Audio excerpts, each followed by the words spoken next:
नमस्कार व्यूअर्स, मैं हूं अमीश देवगन। रात के 9 बज चुके हैं और आप देख रहे हैं सर्वश्रेष्ठ प्राइम टाइम डिबेट शो टक्कर। उत्तर प्रदेश की एसटीएफ टीम ने आज झांसी में माफिया डॉन अतीक अहमद के बेटे असद और उसके गुर्गे गुलाम को एनकाउंटर में ढेर कर दिया। एसटीएफ टीम ने जब दोनों को गिरफ्तार करने की कोशिश की तो असद और गुलाम ने गोलियां बरसानी शुरू कर दी, जिसके जवाब में एसटीएफ की टीम ने दोनों को ढेर कर दिया। अतीक अहमद को घटना की जानकारी तब मिली जब वो उमेश पाल मर्डर मामले में कोर्ट में मौजूद था, जिसके बाद वो फूट फूट कर रोया। तो दूसरी ओर इस एनकाउंटर के बाद सियासत भी शुरू हो गई है। अखिलेश से लेकर मायावती तक एनकाउंटर के तरीके पर सवाल उठा रहे हैं तो से जोड़ रहे हैं, लेकिन बड़ा सवाल है माफिया पर हुई कार्रवाई में भी सियासत क्यों ढूंढी जा रही है। आज सीएनबीसी आवाज के टक्कर के थर्सडे एडिशन में इसी की बात होगी। ये खौफ अच्छा है, ये खौफ इसलिए अच्छा है, अपराधी थर-थर कांपेगा तभी तो भागेगा, तभी तो अपराध मुक्त होगा। आज सीएनबीसी आवाज की टक्कर इसी पर।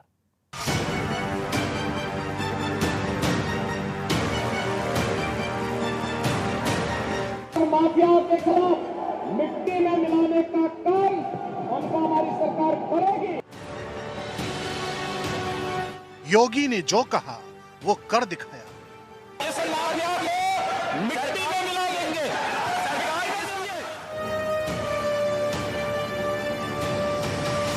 अतीक का बेटा असद एनकाउंटर में थे।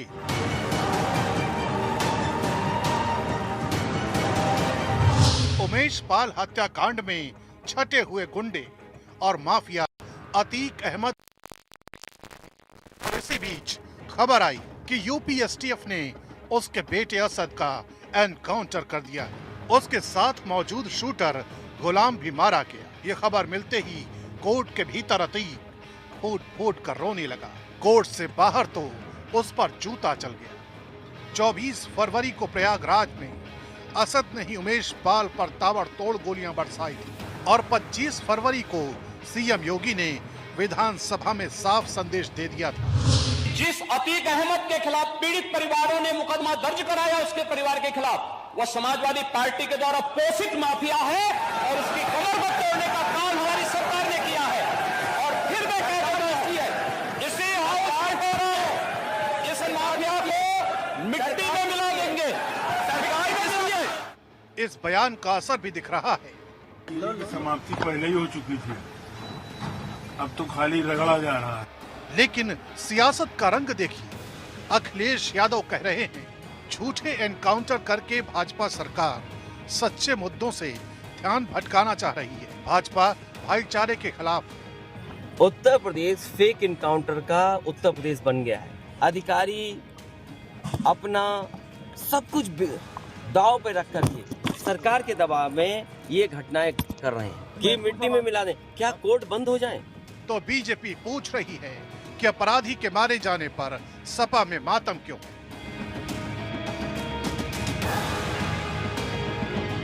मायावती ने भी ट्वीट किया, घटना के पूरे तथ्य और सच्चाई जनता के सामने आ सके, इसके लिए उच्च स्तरीय जांच जरूरी है। तुम मजहब के नाम पर एनकाउंटर करते हो, ये कानून की धज्जियां उड़ रही हैं। तुम रूल ऑफ लॉ को कमजोर करना चाहते हो। अगर तुम फैसला करोगे कि गोली से इंसाफ करेंगे तो फिर बंद कर दो अदालतों को।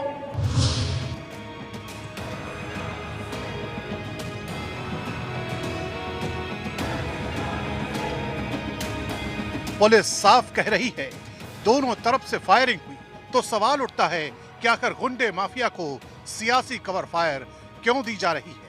और मुद्दा ये भी कि क्या कानून व्यवस्था के मामले में योगी सरकार बेहतरीन साबित हो रही है? इसी पर होगी देश की सबसे बड़ी बहस। मिट्टी में मिला दी। और अब वक्त है सुप्रसिद्ध विश्लेषण का, एनकाउंटर की इनसाइड स्टोरी। व्यूअर्स, आज आपके लिए खास मैं एक बड़ी इनसाइड स्टोरी लेकर आया हूं। देखिए, स्क्रीन पर आएगी एनकाउंटर की इनसाइड स्टोरी। उमेश पाल हत्याकांड के बाद असद और गुलाम बाइक से कानपुर पहुंचे। कानपुर से बस के जरिए दोनों नोएडा के डीएनडी फ्लाईओवर पर उतरे। नोएडा के डीएनडी पर इनके कई साथी मौजूद थे जो इन्हें ऑटो से दिल्ली के संगम विहार ले गए। और खबर यह है, जो जानकारी हमारे पास है, वो ये है कि संगम विहार में असद और गुलाम दोनों 15 दिन तक ठहरे, रुके। दिल्ली के बाद असद कहां गए, आइए आपको दिखाता हूं। दिल्ली के बाद असद और गुलाम अजमेर पहुंच गए। कुछ दिन यहां रुकने के बाद वो झांसी रवाना हुए। अजमेर में कुछ दिन रुके वो।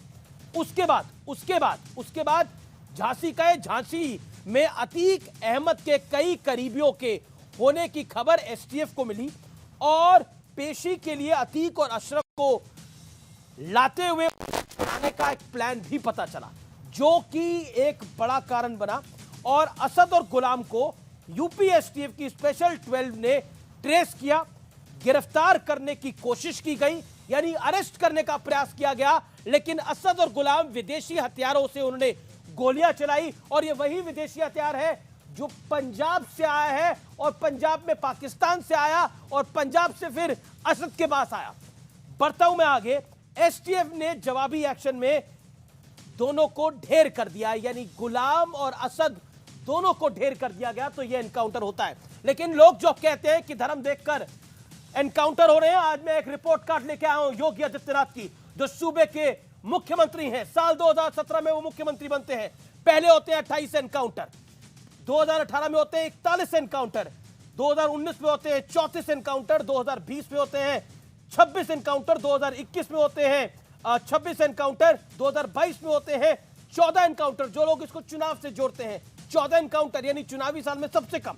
2023 में होते हैं 14 एनकाउंटर। अब तक 183 अपराधी एनकाउंटर में ढेर किए हैं योगी आदित्यनाथ के शासन ने। मेरे साथ इस समय बात करने के लिए बेहद खास मेहमान जुड़ रहे हैं। अधिकतर पॉलिटिकल मेहमान जुड़ते हैं आर पार के इस कार्यक्रम में। देश का सर्वाधिक देखने जाने वाला यह कार्यक्रम है। मेरे साथ प्रशांत कुमार है, ADG law and order. Prashant ji, आपका अभिनंदन है न्यूज 18 पर आर पार में। मेरा पहला सवाल आपसे यही है, यह घटनाक्रम कितने बजे हुआ, कैसे हुआ, क्यों हुआ? जो मुठभेड़ आज हुई वो दिन में 12:45 से 1 o'clock के बीच में लगभग ये मुठभेड़ हुई है। आपको पता है कि ये लोग दो मुख्य अभियुक्त, एक व्यक्ति साबरमती से और एक बरेली से जी वारंट बी पे लाया जा रहा था, जिनकी पेशी आज होनी थी। हमारे पास इस तरह के इनपुट थे कि इनके साथी इनको छुड़ाने का प्रयास कर सकते हैं, पुलिस पार्टी पे हमला कर सकते हैं। और जिस तरह का इनका इतिहास रहा है, आपने खुद देखा होगा कि जो साबरमती से माफिया लाया गया उस पर 103 मुकदमे अभी तक कायम हो चुके हैं। पिछले 35-40 साल से इसका आपराधिक इतिहास है और इस वर्ष जाके इसको सजा मिली है। लेकिन क्या तो जिस इम्यूनिटी से और जिस तरीके से ये लोग आपने जो मुख्य घटना जिस दिन उमेश पाल की हत्या की, जिस तरीके से इन लोगों ने किया था, तो पुलिस ने अपनी स्पेशल टीम्स और जो स्थानीय पुलिस की टीमों को पूरे रूट पे अलर्ट कर रखा था। और आज जब ये लोग भागने का प्रयास कर रहे थे तो वहाँ पर परीक्षा बांध पे झांसी में थाना बड़ा गांव क्षेत्र में ये मुठभेड़ हुआ, जिसमें से 5 लाख के 2 इनामी क्रमशः असद और गुलाम, ये दोनों मारे गए। जी देखिए, ये आप निश्चित तौर पर आपके लिए सामान्य एनकाउंटर होगा, लेकिन पॉलिटिकल एक्टिविस्ट के लिए सामान्य एनकाउंटर नहीं है। अतीक अहमद के बेटे हैं असद। एक तरह से ये कहा जा रहा है कि यूपी सरकार की, यूपी पुलिस की ठोको नीति चल रही है। अभी कुछ देर पहले टीएमसी की प्रवक्ता ने इस बयान को दिया है। अखिलेश जी जो सूबे के पूर्व मुख्यमंत्री हैं, उन्होंने भी कहा है कि अफसर दबाव में काम कर रहे हैं। तो आप पर कोई दबाव है, पुलिस पर कोई दबाव है इस तरह के एनकाउंटर करने का, जैसा आरोप लग रहे हैं बार बार? देखिए, राजनीतिक प्रश्नों का जवाब तो कोई राजनीतिक व्यक्ति ही दे पाएगा। इस संबंध में मुझे कुछ नहीं कहना। हाँ, अगर आप उसको देखें, अभी आपने लिस्ट बताई है और संख्या बताई हैं, आप अगर उसको देखेंगे तो आप पाएंगे कि ये जो भी मुठभेड़ें हुई हैं वो रिलीजन न्यूट्रल है, रीजन न्यूट्रल है और कास्ट न्यूट्रल है। ये सारे लोगों का आपराधिक इतिहास है।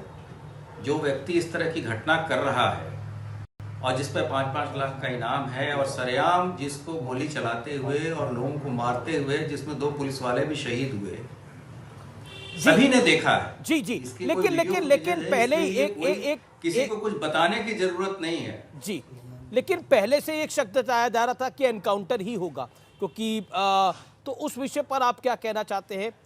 क्योंकि हमने विकास दुबे का भी एनकाउंटर होते हुए देखा, असद का भी एनकाउंटर होते हुए देखा। इस प्रकरण में लगभग 10 व्यक्ति गिरफ्तार भी हो चुके हैं। इसी प्रकरण में जो लोग इसके कॉन्स्पिरेसी में शामिल थे, जिनके पास से 75 लाख 70 लाख रुपया इनके पास से बरामद हुआ है, अगर पुलिस को ऐसे होता, पुलिस किसी के साथ कोई घटना कर देती। अच्छा, एक सवाल इन सब चीजों का तो जी, एक सवाल, मेरा आखिरी सवाल है ये आपसे कि गुड्डू बमबाज जिसने बम चलाए थे, उसका क्या स्टेटस है? क्योंकि बार बार खबर आ रही है उनको घेर लिया गया है, कई तरह से खबर आ रही है कि उनका एनकाउंटर हो गया। उनका स्टेटस क्या है? उसका स्टेटस क्या है? वो कब पकड़ा जाएगा? देखिए, हम तो चाहते हैं जल्द से जल्द जितने भी वांछित अभियुक्त हैं उनको गिरफ्तार करें और माननीय सक्षम न्यायालय के समक्ष प्रस्तुत करें जी। लेकिन जब गिरफ्तारी के दौरान पुलिस पे फायरिंग हो रही है तो पुलिस उसका जवाब देती है, सेल्फ डिफेंस में फायरिंग करती है। और जहाँ तक गुड्डू मुस्लिम का सवाल है, वो एक 5 लाख का इनामी बदमाश है और माफिया के एक सगे रिश्तेदार से के यहाँ छिपा भी था, उनकी भी गिरफ्तारी की गई है। तो इस प्रकार से इस महत्वपूर्ण घटना को अंजाम देने वाले, या शुरू में ही बताया गया था कि जो लोग ऐसे बदमाशों को शरण देंगे उनके विरुद्ध भी उनकी क्रिमिनल लायबिलिटी हम लोग तय करेंगे। प्रशांत जी, तो ऐसे सभी लोग जेल जाएंगे। और जी, आपसे आप लोगों से हमेशा हार्ड सवाल ही होते होंगे, लेकिन आज मैं आपसे जानना चाहता हूं, आज आप थोड़े रिलैक्स्ड हैं। 2 इनामी बदमाश मारे जा चुके हैं और पुलिस ने उनको पकड़ने की कोशिश की, लेकिन एनकाउंटर हो गया। तो जब आपको पहली बार ये खबर पता लगी तो आपका रिएक्शन क्या था? नहीं, हमारे लगातार टीमें काम कर रही थी और बहुत ऐसी स्थितियां हो रही थी कि हम लोग बहुत नज़दीक हैं और सफलता नहीं मिल पा रही थी। और हमारे लिए प्रेस्टिजियस केस था। उत्तर प्रदेश पुलिस के लिए एक बहुत बड़ी चुनौती थी कि इतने जघन हत्याकांड में हमें सभी अभियुक्तों को अकाउंट फॉर करना है, कोर्ट के सामने प्रस्तुत करना है। इसी के लिए आपने देखा होगा कि जो लोग जेल में भी थे और जिनकी कॉन्स्पिरेसी थी, उनको हम लोग यहाँ लाए हैं और उनको माननीय न्यायालय में बहस के बाद से पुलिस कस्टडी रिमांड भी दिया गया है।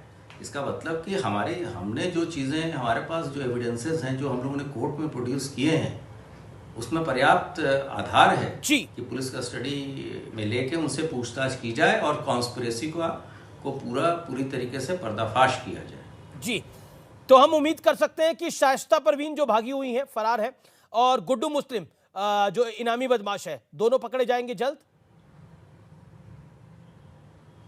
घटना के बाद तत्काल शासन स्तर से और पुलिस विभाग के स्तर से ये सभी को स्पष्ट किया जा चुका है कि इस घटना में कोई भी व्यक्ति जिसने डायरेक्ट पार्टिसिपेट किया है या जो कॉन्स्पिरेसी का पार्ट रहा है और उसके बाद से बदमाशों को छिपाने, भगाने या शरण देने का दोषी होगा, सब पे पुलिस कानूनी तरीके से विधि सम्मत कार्रवाई करेगी। बहुत बहुत शुक्रिया प्रशांत जी, आज इस खास मौके पर जुड़ने के लिए, बड़े दिन पर जुड़ने के लिए। Thank you so much, pleasure having you. Prashant Kumar, UP के लॉ एंड ऑर्डर के एडीजी, आपका बहुत बहुत शुक्रिया हमारे साथ। स्पेशल डीजी, माफ करिए, स्पेशल डीजी, आपका बहुत बहुत शुक्रिया सर हमारे साथ जुड़ने के लिए। मैं इस समय अब thank you ji political debate की तरफ रुख करता हूं। मेरे साथ गौरव भाटिया हैं, रिजवान अहमद हैं, शादाब चौहान हैं, माजिद हैदरी हैं। आप तमाम लोगों का अभिनंदन है इस चर्चा में। मेरे साथ समाजवादी पार्टी की प्रवक्ता भी जुड़ रही हैं।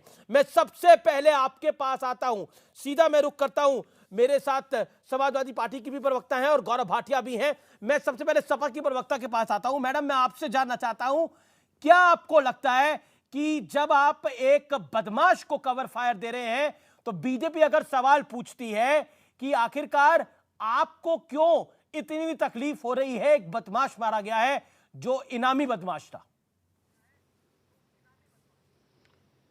अमित जी, मैं सुमैया आज जी। आपके सवालों की जवाब दूंगी, लेकिन मैं आपके सवालों के जवाब इस शेर के साथ देना चाहूंगी, शुरू करूंगी कि मैं दहशतगर्द था, मरने पे बेटा बोल सकता है, हुकूमत के इशारे पर तो मुर्दा बोल सकता है, और इस मुल्क की बहुत सी कुर्सियां लाशों पे रखी हैं, ये वो सच है जिसे झूठे से झूठा बोल सकता है। पेट में दर्द किसी माफिया के एनकाउंटर पे नहीं है समाजवादी पार्टी को या किसी अन्य दल को। सिर्फ समाजवादी पार्टी को कटघरे में खड़ा करना ये आप लोगों की एक चाल हो सकती है।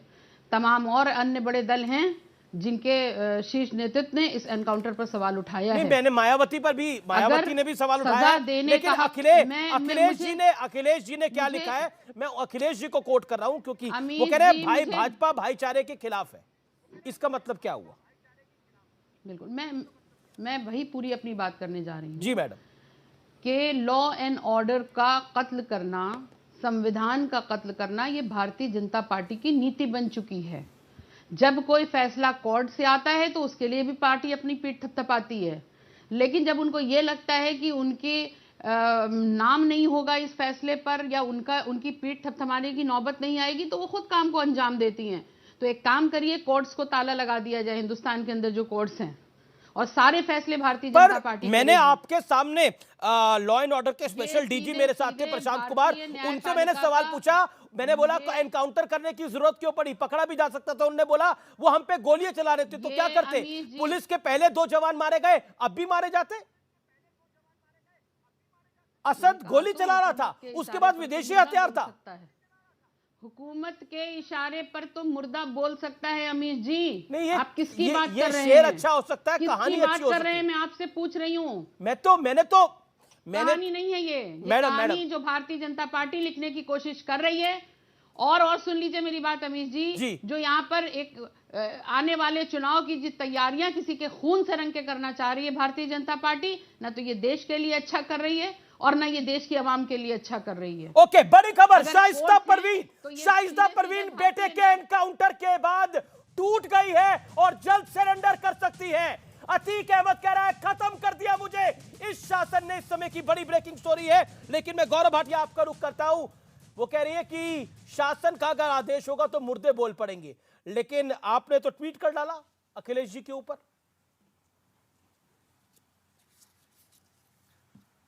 अमित जी देखिए, पहले एक सकारात्मक बात से शुरुआत करते हैं और याद करिए कि जब ये हत्याकांड हुआ उमेश पाल का, उसके बाद विधानसभा के पटल पर योगी आदित्यनाथ जी ने कहा मिट्टी में मिला देंगे इस माफिया को। उस वक्त सबसे ज्यादा दर्द किसको हुआ था आपको मालूम है? अखिलेश यादव, पूर्व मुख्यमंत्री, क्या बोले थे? आप ऐसी भाषा का इस्तेमाल मत करिए। अमित जी, ऐसा लगा जैसे जुड़वा भाई के लिए कह दिया हो। क्यों दर्द हुआ? और आज उसके बाद उत्तर प्रदेश की जनता कह रही है कि योगी आदित्यनाथ जी वो व्यक्ति हैं जिन्होंने दिखाया है कि कानून का डंडा जब पड़ता है तो अच्छों को उसकी ताकत पता चल जाती है। लेकिन मेरा सवाल आपसे, आपने ये क्यों लिखा कि सपा में मातम का माहौल है? आपने ये क्यों लिखा कि सपा में मातम का माहौल है? देखिए, इसलिए है क्योंकि अखिलेश यादव का ट्वीट आप देखिए। पहली बात, वो कहते हैं भाजपा भाईचारे के खिलाफ है। क्या अखिलेश यादव के भाई थे? जो माफिया डॉन होते हैं वो भाई होते हैं उनके, जो कह रहे भाईचारे का माहौल नहीं चाहती। दूसरी बात, अखिलेश यादव के पास कौन सा तंत्र है कि उन्होंने कह दिया कि ये एनकाउंटर झूठा है? तीसरी बात, धर्म के चश्मे से क्यों देखते हो? जवाब ले लेते हैं। कानून का चश्मा तो लगाओ। अभी मैं 1 मिनट बात पूरी कर लूं, फिर आप जाइएगा, अच्छा रहेगा। मैं इतना ही कहूंगा, एसपी सदमे में है, मातम का माहौल है। क्यों है मैं बताऊं? इनका दाहिना हाथ कटता है। जब कोई अपराधी मारा जाता है तो इनका दाहिना हाथ अपराधी तो है, जितना बड़ा अपराधी उतना बड़ा समाजवादी लीडर, और इसीलिए इनको दर्द होता है। वरना इनसे पूछिए धर्म का चश्मा कहां से आया? ठीक है, सुमैया राणा 30 सेकंड रिबटल। ये धर्म का चश्मा क्यों डाला हुआ है? वो कहते हैं भाई तो नहीं लगता था समाजवादी पार्टी का, इनामिया बदमाश था, पुलिस में गोली चला रहा था तो मारा गया। भारतीय जनता पार्टी के प्रवक्ता को भाईचारा लफ्ज से कितनी दिक्कत है वो सामने दिख रहा है, क्योंकि ये भाईचारे के खिलाफ है, ये साबित कर रहे हैं। और दूसरी चीज अतीक चकिया की, या उनके परिवार की सबसे बड़ी गलती ये थी कि उन्होंने समय रहते भारतीय जनता पार्टी नहीं ज्वाइन की। अगर वो यही भाजपा में चले जाते, ये धुल के दूध के धुले हो जाते। और आज जो है ये झूठ मूठ का जो ये नाटक करके जश्न मनाया जा रहा है, शायद इसका मौका भारतीय जनता पार्टी को ना मिलता, क्योंकि ये तो वॉशिंग मशीन है भारतीय जनता पार्टी। बड़े से बड़े 2016 में तो चार्जेस आपके शासन ने हटाए थे, शासन ने हटाए थे, जो शायद एनकाउंटर हो सकते थे, लेकिन उसके बाद भी वो लेकिन अच्छा एक सेकंड सुमैया जी, मेरा बोलना चाहती हूँ, देश के भाईचारे को खत्म करने का बीड़ा उठा लिया है भारतीय जनता पार्टी। एक सेकंड सुमैया राणा, 2016 में गैंगस्टर एक्ट आपकी सरकार ने हटाया था, पॉइंट नंबर 1। पॉइंट नंबर 2, आपको लगता है कि एक बदमाश जो कि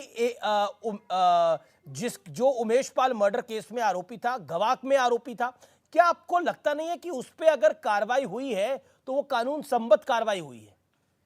अगर वो पुलिस को मारने का प्रयास करेगा तो उसका एनकाउंटर नहीं होगा तो क्या होगा?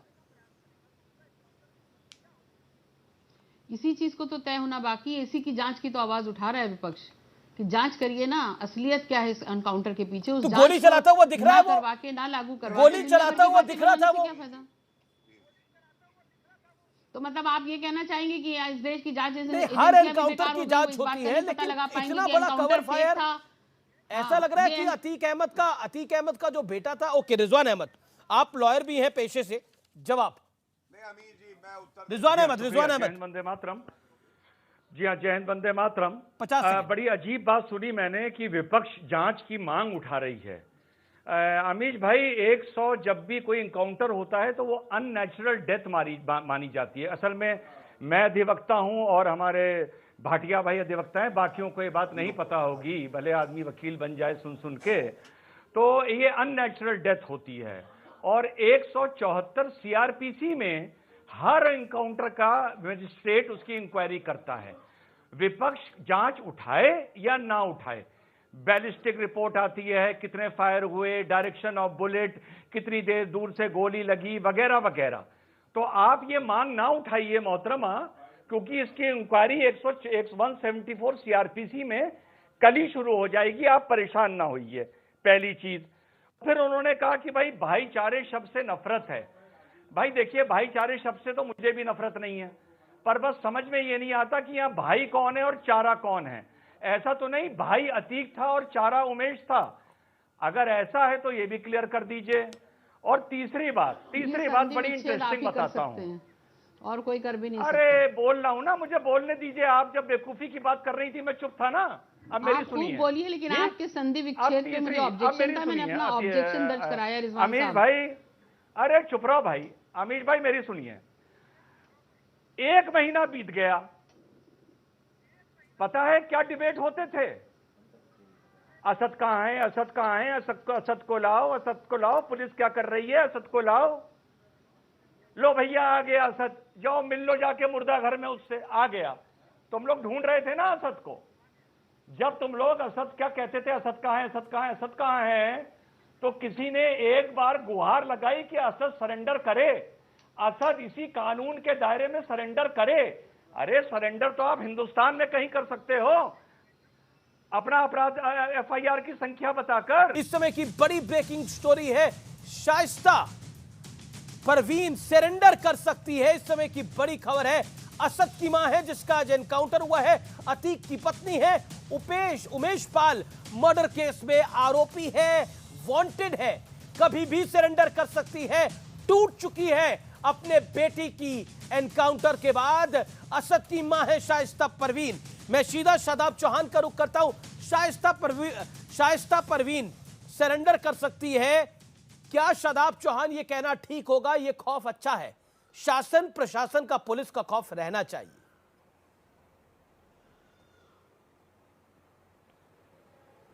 नहीं, कानून का डर सबको होना चाहिए, लेकिन पुलिस स्टेट अगर बनेगा तो वो गलत है। हमारे यहां अदालत है और न्याय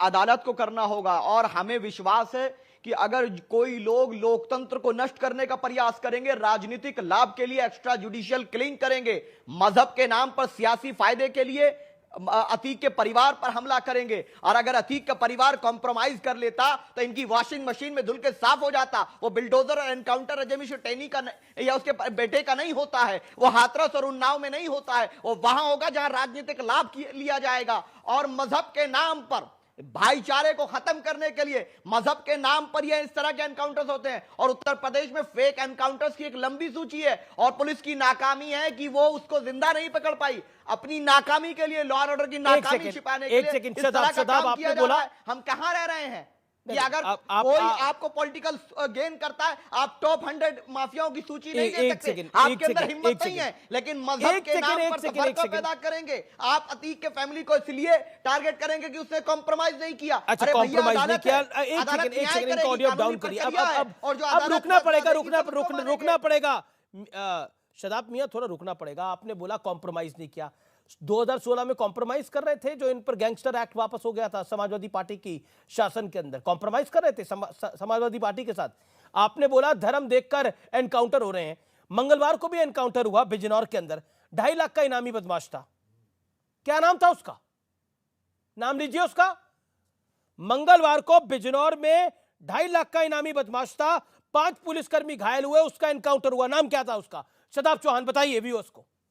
नहीं मैम, नाम बताइए। आप जवाब सुन लीजिए। हाँ, नाम बताइए। इस बुनियाद पर बिजनौर में एनकाउंटर हुआ, 5 लाख का इनामी बदमाश था। नाम क्या था उसका? बताइए, नाम क्या था उसका? जुडिशियल इंक्वायरी की डिमांड अगर कर रहा है, नाम क्या था उसका? क्या ये नाकामी नहीं है कि जिंदा नहीं पकड़ पाए? अरे 2 लड़कों को जिंदा नहीं पकड़ पाई एसटीएफ, ये नाकामी नहीं है? अरे गोली चला रहे थे वो। नाकामी को छिपाने के लिए अरे उसका नाम क्या था? मंगलवार को जो एनकाउंटर हुआ, जो बात आप छुपा रहे हो। एक शदाब भाई, शदाब गला फाड़ने से असद वापस नहीं आ जाएगा। एक सेकंड शदाब, गला फाड़ने से असद वापस नहीं आ जाएगा। असद चला गया असद। इनामी बदमाश था, एनकाउंटर हो गया, असद वापस नहीं आ जाएगा। शदाब रुकना पड़ेगा। मंगलवार को बिजनौर में जिसका एनकाउंटर हुआ उसका नाम क्या था? नाम आप नहीं बोल रहे, मैं बोलता हूं। उस इनामी बदमाश का नाम है आदित्य राणा। उस बदमाश का नाम है आदित्य राणा। लेकिन तब आपको मजहब नहीं दिखा। मजहब एक तरफ क्यों दिखता है रिजवान अहमद?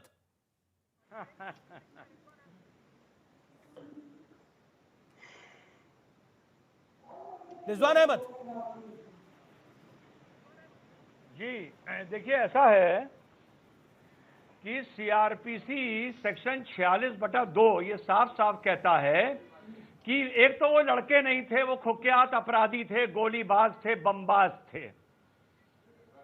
तो वही साफ साफ कहता है कि अगर पुलिस को उनको गिरफ्तार करने में बल प्रयोग करना पड़े तो स्थिति और अपराधी के हिसाब से वो बल प्रयोग कर सकती है, और वो बल प्रयोग का मतलब हत्या भी होती है। ये सीआरपीसी बोलता है कानून का मातम करने वालों 46/2। पहली चीज। दूसरी चीज, एक बड़ी इंटरेस्टिंग बात बताऊं आपको भाई, इसमें जाने अनजाने एक अपीजमेंट का भी इनकाउंटर हुआ है। जाने अनजाने हुआ है, जाने अनजाने। अरे अमीश भाई, वो दौर देखा है जब रमजान के चलते एनबीडब्ल्यू नहीं निकलते थे, जब रमजान के चलते पुलिस किसी को गिरफ्तार नहीं करती थी। अब रमजान में जुमे से पहले इनकाउंटर हो रहे हैं। ये भी एक करवट ली है समाज ने, जो जिस नजरिए से मैं देख रहा हूं, क्योंकि मैंने ये दौर देखा है। दूसरी बात और तीसरी बात, जो एआईएम के और बाकी लोग बोल रहे हैं कि मुसलमान था जी, चलो मैं मान लेता हूं ये इनकाउंटर हमारे हुआ, ये मुसलमान था, तो चलो फिर आज ये भी बोल दो। माजिद हैदरी जवाब।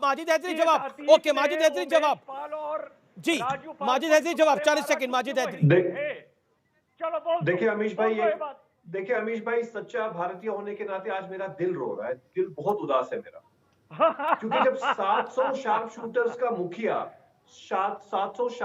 का मुखिया लॉरेंस बिश्नोई जब कहता है कि मैं सलमान खान को मार दूंगा, तो योगी जी कभी ये नहीं कहते कि उसको मैं मिट्टी में मिला दूंगा। यूपी पुलिस की वेबसाइट पे 40 से ज्यादा गैंगस्टर जो वांटेड हैं, वो उस बड़े धर्म से जो मेजोरिटी में है, लेकिन योगी जी उनके लिए कभी नहीं कहते कि उन्हें मिट्टी में मिला दूंगा। लेकिन ये बेचारा अतीक साहब, इसको आज मैं बेचारा पसमंदा डॉन कहूंगा, बेचारा पसमंदा गैंगस्टर कहूंगा, कि इसके बेटे को मारा कि और 41 गोलियां क्या हिसाब देंगे आप कानून के सामने? 41 गोलियां हमने 2 लड़कों पर चलाई जिनके पास कोई बड़ा हथियार भी नहीं था। क्या हिसाब देंगे आप उनके घर कब गिनाएंगे जिन्होंने नासिर और जुनैद को वहां पे मन्नू मनेसर ने जिंदा जला दिया? लॉरेंस बिश्नोई के बारे में तो आज आप रो रहे हैं, जवाब ले लेते हैं। गौरव भाटिया मेरे साथ जुड़ गए हैं। एक बेचारा आपको बेचारा जी बंदा डॉन मिल गौरव गया गौरव भाटिया मेरे साथ जुड़ गए हैं, सीधा उनका रुख कर लेता हूं। गौरव जी, दिल रो रहा है। माजिद हैदरी का शादाब चौहान भी बहुत परेशान है और इस परेशानी की वजह आपका शासन है। देखिए, यही तो कहानी है। जनता खुश है, कानून का राज है। और मैं एक बात जरूर कहूंगा, जैसे जनता कहती है ना मोदी जी हैं तो मुमकिन है, वैसे ही जनता कह रही है योगी आदित्यनाथ जी हैं जो असंभव को संभव बना देते हैं। योगी आदित्यनाथ जी हैं तो आज माफिया डॉन थर थर कांपते हैं। और याद करिए योगी जी ने क्या कहा था, मिट्टी में मिला दूंगा कहा था। अखिलेश यादव रोए थे, उन्होंने कहा था ऐसी भाषा का प्रयोग मत करो माफिया के लिए। योगी जी ने एक और बात कही थी अभी जी, उन्होंने कहा था, और उन्होंने कहा था कि पैंट गीली हो जाएगी। पैंट गीली हो गई माफिया की, ये तो मैं समझ गया, लेकिन अखिलेश यादव की, शादाब चौहान की, ओवैसी की आंखें क्यों गीली हो गई? ये तो बताइए, ये रिश्ता क्या कहलाता है? ये बड़ा सवाल है। दूसरी बात, इसको डॉन बनाने वाला कौन है?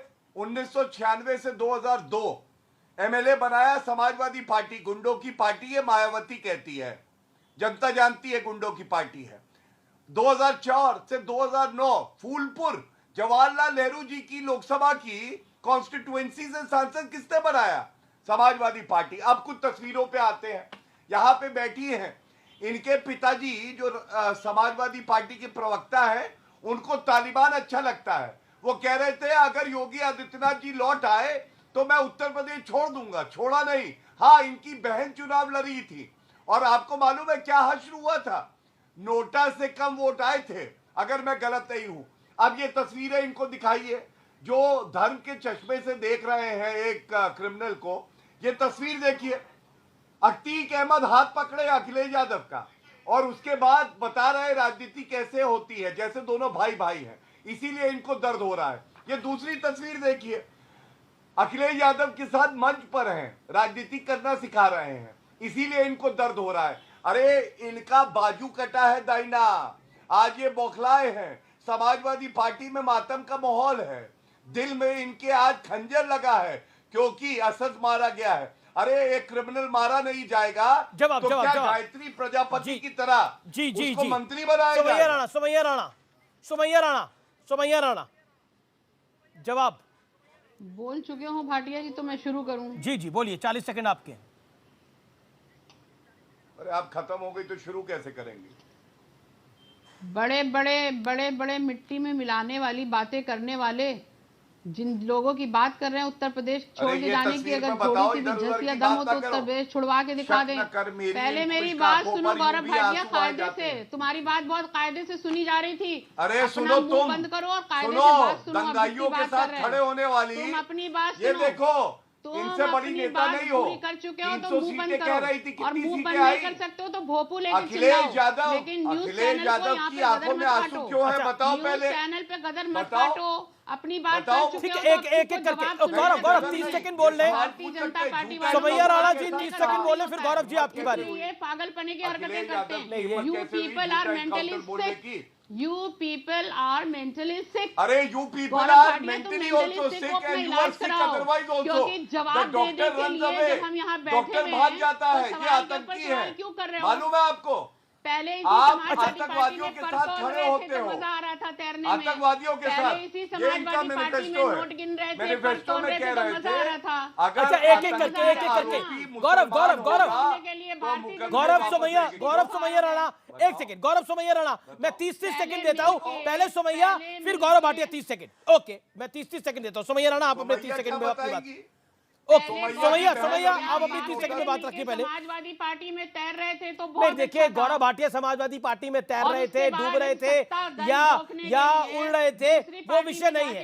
ये विषय गौरव भाटिया सपा में थे, वो विषय नहीं है। एक सेकंड अभी आप असद के एनकाउंटर पे रहिए, अभी आप गुलाम के एनकाउंटर पे रहिए। एमएलओ पर मुकदमे हैं, देखिए, वो थे, आपने उनको टोका जब आप वो मेरे फादर पे आए थे, आपने उनको टोका उस वक्त पे। अरे अमीश भाटिया, एंकर हो तो एंकर का रोल करो भाई, यहाँ पे बैठ के भारतीय जनता पार्टी के प्रवक्ता का रोल मत करो। मैडम, मैं तो आपको आपकी टर्न दे रहा हूँ अपनी बात को रखने के लिए। कर रहा था तो आपने उसे देखिए, मेरे को जिसको जहां रोकना चाहिए उसको मैं रोकता हूँ, जहां उसको उनको रोकना चाहिए मैं रोकता हूँ, लेकिन आप लोगों के साथ प्रॉब्लम ये है, आप असद के एनकाउंटर पे भी आंसू बहा रहे हैं, सवालों पे भी। एक second, I never stopped you. First of all, आप अपने गुस्से पे काबू रखिए। मैं क्या मान रहा हूँ, एक सेकंड मैडम सुमैया राणा, मेरे पे सुमैया जी, मेरे पे इल्जाम लगाने से पहले थोड़ी गिरेबान में आप झांक लीजिए। मैंने उनको भी रोका, आपको भी रोका। पॉइंट नंबर 1, मैंने बोला आप 5 बारी बोल चुके हैं गौरव भाटिया सपा में थे। मैंने कहा वो विषय अब हो गया, अब आगे बढ़िए। इसके अंदर मैं किसी पार्टी का प्रवक्ता बन जाता तो मुझे नहीं पता, लेकिन देखिए, जो कमजोर व्यक्ति होता है ना, वो हमेशा मैसेंजर पे अटैक करता है। और मैं मान रहा हूं आज का दिन आप पे भारी है, आज का मुश्किल दिन है आपके ऊपर। माय सिंपैथीज विद यू, मेरी सिंपैथी आपके साथ है। आपका दिन मुश्किल है आज, लेकिन मेरी सिंपैथी आपके साथ है। अभी भी मैं आपको समय दूंगा बोलने का। जश्न मनाने का दिन है। नहीं, मैं तो आपके लिए तो आप विकास दुबे पे जश्न नहीं मना रहे थे, लेकिन आप असद के एनकाउंटर पे जश्न मना रहे हैं। नहीं, मैं तो हर अपराधी के मरने पर, मुझे लगता है कि हर अपराधी के मरने पर जो अपराधी मरता है, जश्न तो समाज मनाता है। विकास दुबे हो या आदित्य राणा हो, चाहे ये हो, आप जश्न मनाओ। आप शायद नाम और धर्म देखती हैं। हत्या पे जश्न नहीं मना रहे हैं, हम देश के संविधान की हत्या पे दुख मना रहे हैं। हम देश के संविधान को जो रौंदा जा रहा है, हम उस पर दुख मना रहे हैं, हम उस पर आंसू बहा रहे हैं। यहाँ के लॉ एंड ऑर्डर के साथ जो खिलवाड़ किया जा रहा है, हम जनता को। गौरव शांत 20 सेकंड और रुकिए गौरव, 20 सेकंड मेरा निवेदन है, मैं टाइम दूंगा आपको। आपने बोला, आपने अपनी बात को बोला और आपकी बात को सुना गया। गौरव भाटिया, अब 30 सेकंड आपके। वो बोले जश्न मनाने का दिन नहीं है। देखिए, मैंने इसीलिए तो कहा था कि जब जनता जश्न मना रही है तो समाजवादी पार्टी में मातम का माहौल है। तो मान ही लिया उन्होंने मातम है। यादव की आंखों में आंसू है। हाँ, बिल्कुल मानेंगे। और क्यों मानेंगे मैं आपको बताता हूं। क्योंकि अखिलेश यादव के पास ऐसा तंत्र है कि उन्होंने एनकाउंटर को पहले ही फर्जी बता दिया। उनको वर्दी पे विश्वास नहीं है और इसे धर्म के चश्मे से देख रहे हैं। और मैं इतना ही कहूंगा, अमीश भाटिया आपको बुला रही थी। उनके भी नाम लीजिए। शांति से मैडम, शांत। Gaurav Bhatia 20 more seconds। सुनिए, अगर मैं तथ्यों पे गलत हूं, हाँ, अगर मैं तथ्यों पे गलत हूं तो बताइए। धर्म के चश्मे से ये कह रही थी, इनके पिताजी का नाम लिया। अरे क्या मुनव्वर राणा ने नहीं कहा था अफगानिस्तान से ज्यादा क्रूरता तो भारत में है? वहां पे भी धर्म के चश्मे से देख रहे हैं। क्या मुनव्वर राणा ने नहीं कहा था कि मैं उत्तर प्रदेश बोला था? अब आपने उसको कई बार बोला। अगर योगी जी आए और आज, हाँ, अब और एक बात बताता हूं आपको जो ज्यादा जरूरी है। सपा का आप सरकार याद करिए, मुजफ्फरनगर दंगे हुए, अमिताभ ठाकुर डीआईजी थे, धमकी किसने दी? सपा के उस वक्त के अध्यक्ष ने। क्या ये सत्य नहीं है? जियाउल हक वर्दी पहना था, डेप्यूटी एसपी था, मार दिया था सपा के गुंडों ने। और अखिलेश यादव आधा मुख्यमंत्री बन के कुछ नहीं कर पाए थे। क्या ये सत्य नहीं है? जगेंद्र सिंह, एक मीडिया रिपोर्टर, उसको आग लगा दी जाती है, वो मार दिया जाता है। और लेकिन अब मैं आपको अगले 30 सेकंड में एक कहानी बताता हूं। एक सेकंड गौरव, आपने कई पॉइंट्स पे रखा, लेकिन अब मैं कहानी व्यूअर्स आपको बताता हूं। अतीक अहमद ने, मैं ये कहानी आपको सुना रहा हूं, जरा ध्यान से सुनिए और रिकॉर्ड का बटन दबाइए। अतीक अहमद ने नोएडा अथॉरिटी के चेयरमैन राकेश बहादुर को उनके घर में घुसकर मारा था। उसके घर में तोड़फोड़ की गई। उस दौरान मुलायम सिंह यादव उत्तर प्रदेश के सूबे के मुख्यमंत्री थे। पूरी आईएएस लॉबी उस वक्त नाराज थी, अतीक अहमद पर कार्रवाई की मांग थी। लेकिन आईएएस लॉबी की नाराजगी के बावजूद मुलायम सिंह की सरकार ने उस पर कोई कार्रवाई नहीं की, बल्कि उसे फलने और फूलने का भरपूर मौका दे डाला। और सोचिए, पूरी की पूरी आईएएस लॉबी अगर खिलाफ थी, लेकिन कोई कार्रवाई नहीं हुई। आज के इस दौर में शासन प्रशासन की शक्ति कितनी होती है कि अतीक का बेटा गुड्डू बमबास के साथ, गुलाम के साथ मिलकर हत्या को अंजाम देता है और उसका एनकाउंटर हो जाता है। सोचिए, योगी आदित्यनाथ ने कितना बड़ा काम किया है उत्तर प्रदेश के अंदर। शायद आने वाली पीढ़ियां इसके बारे में कभी चर्चा करेंगी और याद करेंगी, लेकिन ये राकेश की कहानी जो है, और बड़े स्ट्रॉन्ग आईएएस ऑफिसर थे ये साहब। बहुत स्ट्रांग आईएएस ऑफिसर थे, लेकिन इनको इनके घर में घुस के मारा गया और किसी ने कुछ नहीं बोला, किसी ने चू नहीं करी। शादाब चौहान आईएएसओ को घर में घुस के मारता था अतीक अहमद, उसके समर्थन में हो आप लोग, लोगों को परेशान करा, उसके लिए आंसू बहा रहे हो। हम सुनिए, अरे सुनिए, हमारे आंसू अदालतों के सम्मान की रक्षा के लिए हैं, लोकतंत्र की रक्षा के लिए हैं। अगर कोई अपराध करेगा, कोई भी अपराधी करेगा, उसको सजा देने में सक्षम है हमारी अदालत। उमेश पाल किसी का बेटा नहीं था, किसी का भाई नहीं था, किसी का पति नहीं था, किसी का बाप नहीं था। इस तरह से कार्य करके, अरे जो सजा है वो अदालत देगी और जो अदालत फैसला देगी उसका सब सम्मान करेंगे। लेकिन इस तरीके से आप राजनीतिक लाभ के लिए पूरे सिस्टम को धता बता करके किसी का फेक एनकाउंटर करेंगे। क्या अब ये पुलिस की नाकामी नहीं कि उसको जिंदा नहीं पकड़ पाए? अपनी नाकामी छिपाने के लिए लॉ एंड ऑर्डर में आपने कैसे डिसाइड कर दिया फेक एनकाउंटर है? Ramesh ji, okay, Rizwan Ahmad 40 second. रिजवान अहमद, गौरव भाटिया मैं आपके पास आऊंगा, आपके पास जरूर आऊंगा मैं, लेकिन रिजवान अहमद 40 सेकंड। अमीश भाई, अभी आपने ये कहा कि गौरव भाई कहां उड़ रहे थे, कहां तैर रहे थे, तो वो उड़ सबसे मुझे एक चीज याद आ गई, उड़ता हुआ सारस। अब भाई अखिलेश जी 2 बार उस उड़ते हुए सारस से मिलने गए। अब सौम्या राणा हमें 2 बातें बताएंगी कि जो उमेश पाल के साथ 2 पुलिस वाले शहीद हुए, अखिलेश यादव उनके घर गए या नहीं गए, और उन दोनों के नाम क्या थे जो पुलिस वाले शहीद हुए? सौम्या राणा, आप तो हर तरफ दर्द देखती हैं, आप बताइए उन दोनों के नाम क्या थे? सौम्या राणा जवाब, वो उनके घर गए या नहीं गए जैसे सारस से मिलने गए? सौम्या राणा जवाब 20 सेकंड। पहली चीज तो ये रिजवान अहमद साहब किस हैसियत से मुझसे सवाल पूछेंगे? एंकर है क्या टीवी पे? बड़ा ताज्जुब है। न्यूज 18 पे आप प्रवक्ता बन जाते हो, प्रवक्ता एंकर बन जाते हैं। मैं समझ नहीं पा रही हूँ। एक्चुअली रोल अपने तय कर लीजिए आप लोग बड़ी जल्दी जल्दी एक दूसरे के रोल में चले जाते हो। अमीर जी प्रवक्ता बन जाते हैं, वो एंकर बन जाते हैं। रिजवान अहमद तो प्रवक्ता नहीं है, वकील है। कॉलगेट का ऐड कर रहे हैं क्या अमीर जी? लेकिन मतलब नाम बताने में हर्ज क्या है? मतलब नहीं, एक सेकंड, और सीरियस नोट, नहीं, और सीरियस नोट, 2 पुलिसकर्मी मारे गए। एक सेकंड,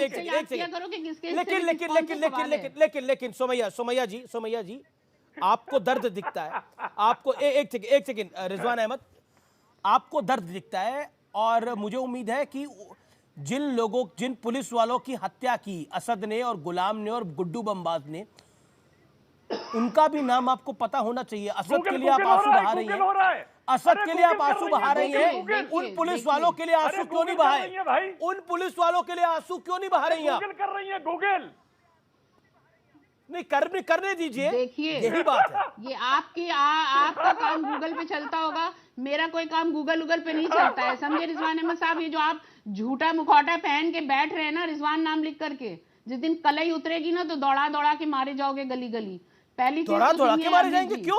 यहाँ पर कोई क्या कह रही हैं आप? किसी अपराधी का कोई सपोर्ट नहीं कर रहा है। मेरी बात सुनिए। आपने क्या बोला? दौड़ा के रिजवान अहमद मारे जाएगा? क्यों? मैंने रिजवान अहमद साहब को बोला है कि जो यहाँ बैठ के ठहाके लगा रहे हैं, कोई लाफ्टर शो नहीं है। नहीं, ज्यादा खुशी हो रही है। आपको ऑब्जेक्शन हो सकता है उसके ऊपर। बात करें। Okay, Gaurav Bhatia react to this now. Rizwan Ahmed गली में भगा के मारा जाएगा। बात करने दीजिए।